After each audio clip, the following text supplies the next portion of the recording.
Hey beautiful souls, welcome back to my channel, Soul Therapy Cafe. And I'm a little bit like huffing and puffing right now because I just walked up a few flights of stairs and just came back from the gym, so I'm still kind of like catching my breath. But anyway, I was really called to give you this message today. And I know it's a couple days before Christmas and about a week before the new year, and I hope you are happy. I hope you are enjoying yourselves. And I'm just called to say that 2023 is an end of a huge cycle, and it's not just another number, really. We're closing out a big huge cycle, and with that, those endings bring new beginnings. And I encourage you to take inventory of this last year, 2023. Just all the good things that have happened to you, all the things that you accomplished, all the things that you're grateful for, all the things that you overcame, but also all of the people that you had to kind of cut off. They're no longer part of your world.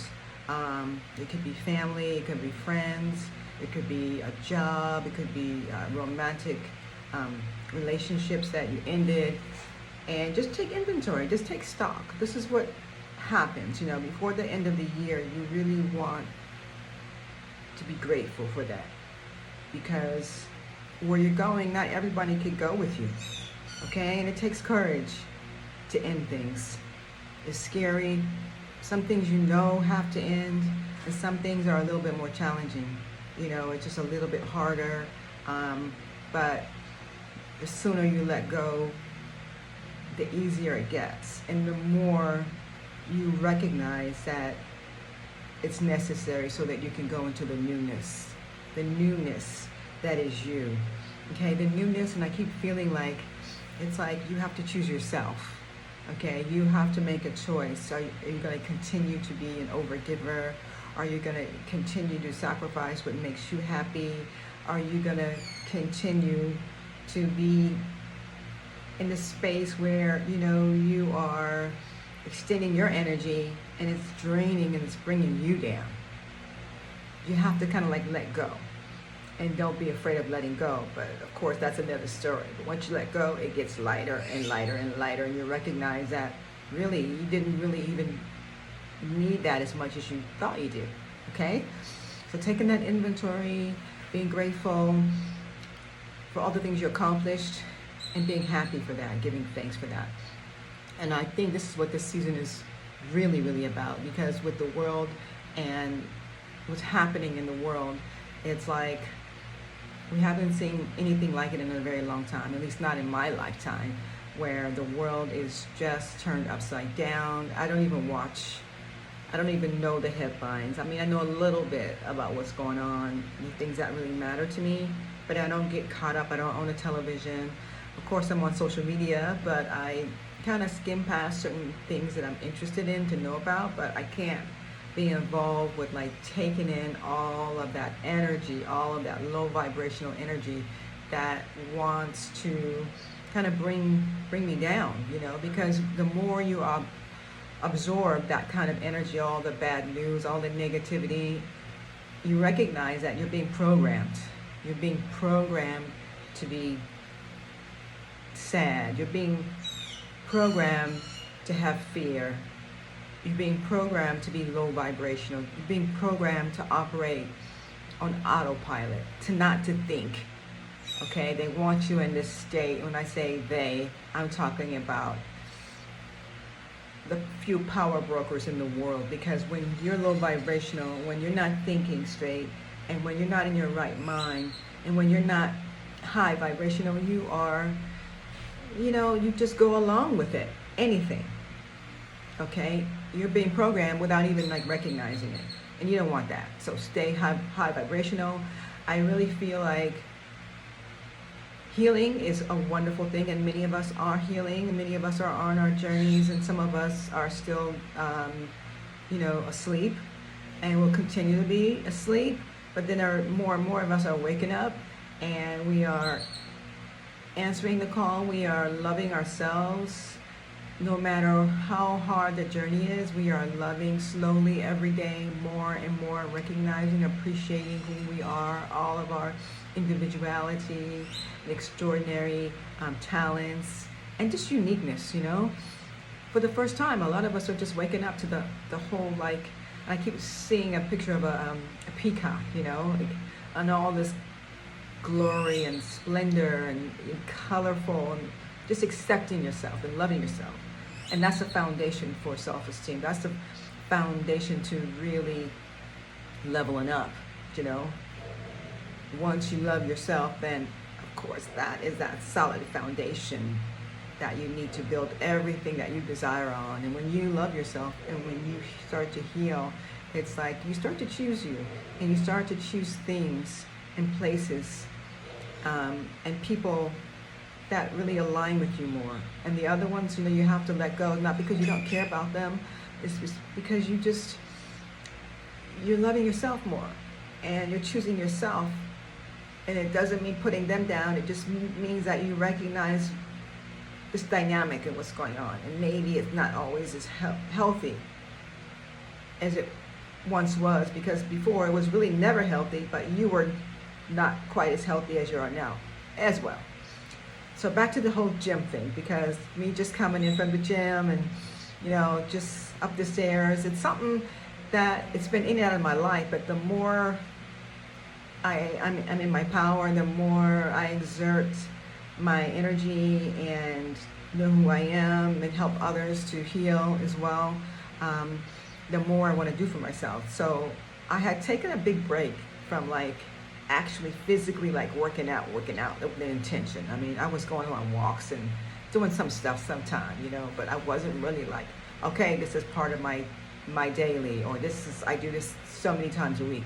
Now it's very intentional, because it's not enough just to eat right and just to like heal, but it's mind, body, and spirit. Okay, so the body, because this is a powerful vessel that holds all of this energy, that holds all of this healing energy, and it's like you have to exercise that as well. It must be high vibrational, and it must be flexible, because it all kind of synergistically kind of goes together. So I'm back at the gym, and of course I'm still in Mexico, and I'm in this little small, like little community, really, really, really small. And it's a whole wellness community, and they're Riviera Nayarit, and it's like they have like one gym, and it's not like the gyms that I'm like used to. Okay, it's kind of like a little warehouse, but made out of bricks, but it's not really. There's like no air conditioning, but there's some fans around, and the equipment is old and it's rusty, and it's kind of working, you know. And cement floors. It's not comfortable at all, but you know, you don't pay attention to that. You just kind of get in there and do what you got to do and get out. It's not like a place where you can hang out and, you know, yeah, you know what I mean. It's like, whoa, this gym was like, I don't know, I don't want to hate, but at the end of the day, it gets the job done. And so, you know, use the equipment and you get that heart rate up, and, you know, it's the kind of place where I just go to get it in, and then I want to feel amazing when I leave, like I accomplished something, I'm loving myself, I'm doing this intentionally because my body deserves it, you know. I mean, it's not like I was really out of shape or anything before, but, you know, I deserve to have an incredible vessel. My body is an incredible machine, and I must really do everything I can to support that. So I must do my part as well, okay? The other part is genetics, but I have to do my part. You have to do your part as well. So it's not enough to just say, okay, 2024, I'm gonna get into shape. Okay, because a lot of us do that. And then we get these gym memberships and we do all these things, and then by like the third week in January, we like stop. It's like crazy, you know? And oh gosh, my nose. And so it's like consciously recognizing that healthy, wealthy, and wise mind, body, and soul, they all go together. Okay, those three things. So it's not enough just to have one or two. Okay, that healthy, even if you seem healthy, but you got to stay healthy, and you have to support healthy. You can't just say, well, I'm not sick. Well, hey, you can be. Just do your part to make sure that you're on that healing journey, you're eating right, you're doing the spiritual work, you're healing those wounds, you're healing childhood stuff, you're healing ancestral wounds as well that you're carrying, and make it part of your overall wellness, but also that you are exercising your powerful machine. Okay, doesn't make any sense. How can I say this? It doesn't make any sense to walk around knowing you're like really, really, really overweight. It doesn't make you happy. And Rome wasn't built in a day. And I'm saying this with love, okay? You got to start to do something for your physical. Not just put on nice clothes or whatever. But whatever it takes. Even if it's just like, going for a walk, playing golf. It can be soft yoga, whatever it looks like. You got to start, and it's got to be like something that you want to do for the rest of your life because you really like it and you really love yourself. Okay, I want to keep this short. I got to get in the shower and get on with my day, but I just wanted to leave that with you on this journey. It's threefold. Okay, healthy, wealthy, and wise, and mind, and body, and soul. So get out there and move that body, change that energy, get into shape, get stronger physically, look better, feel younger, and exercise that power, that energy that you carry, and make this the vessel that you carry, that you live in this lifetime, the best that it could possibly be right now. Okay? Sending you lots of love. I'll see you next time.